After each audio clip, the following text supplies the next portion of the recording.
ابو لہب حضور اقدس صلی اللہ علیہ وسلم کا ایک چچا تھا جو آپ کی دعوت اسلام کے بعد آپ کا دشمن ہو گیا تھا اور طرح طرح سے آپ کو تکلیف پہنچاتا تھا۔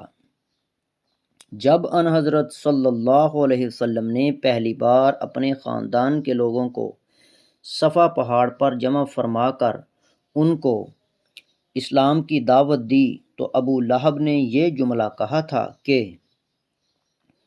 یعنی بربادی ہو تمہاری، کیا اس کام کے لیے تم نے ہمیں جمع کیا تھا؟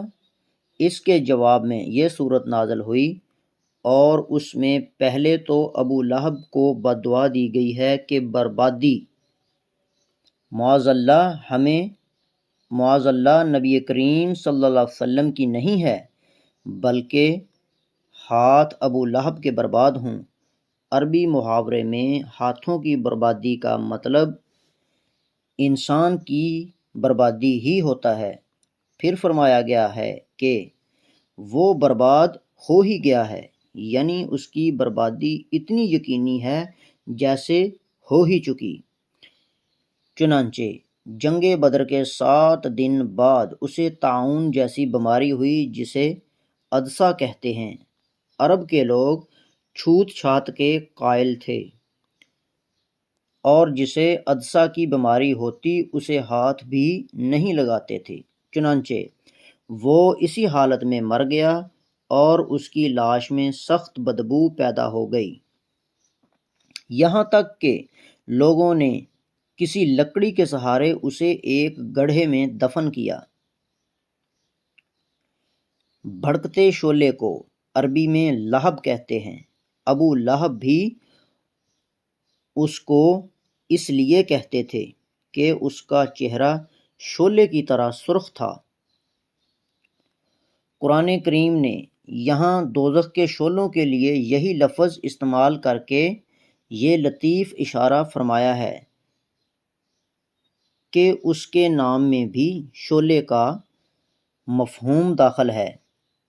اسی مناسبت سے اس سورت کا نام بھی سورہ لہب ہے۔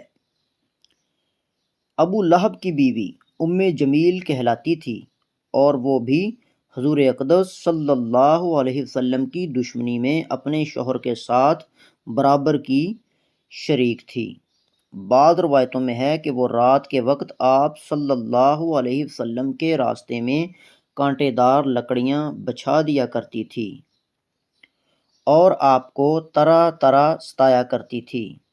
اس کا مطلب بعض مفسرین نے تو یہ بتایا ہے کہ وہ اگرچہ ایک باعزت گھرانے کی عورت تھی لیکن اپنی کنجوسی کی وجہ سے ایندھن کی لکڑیاں خود ڈھو کر لاتی تھی، اور بعض حضرات نے فرمایا ہے کہ وہ ان حضرت صلی اللہ علیہ وسلم کے راستے میں جو کانٹے دار لکڑیاں بچھاتی تھی اس کی طرف اشارہ ہے۔ ان دونوں صورتوں میں لکڑیاں ڈھونے کی یہ صفت دنیا ہی سے متعلق ہے، اور بعض مفسرین نے یہ فرمایا ہے کہ یہ اس کے دوزخ میں داخلے کی حالت بیان فرمائی گئی ہے، اور مطلب یہ ہے کہ وہ دوزخ میں لکڑیوں کا گٹھڑ اٹھائے داخل ہوگی۔ قرآن کریم کے الفاظ میں دونوں معنی ممکن ہیں، اور ہم نے جو ترجمہ کیا ہے اس میں بھی دونوں تفسیروں کی گنجائش موجود ہے۔ پہلی تفسیر کے مطابق جب یہ عورت لکڑیاں ڈھو کر لاتی تو ان کو مونج کی رسی سے باندھ کر رسی کو اپنے گلے میں لپیٹ لیتی تھی، اور دوسری تفسیر کے مطابق یہ بھی دوزخ میں داخلے کی کیفیت بیان ہو رہی ہے کہ اس کے گلے میں مونج کی رسی کی طرح توق پڑا ہوا ہوگا۔ واللہ سبحانہ علم۔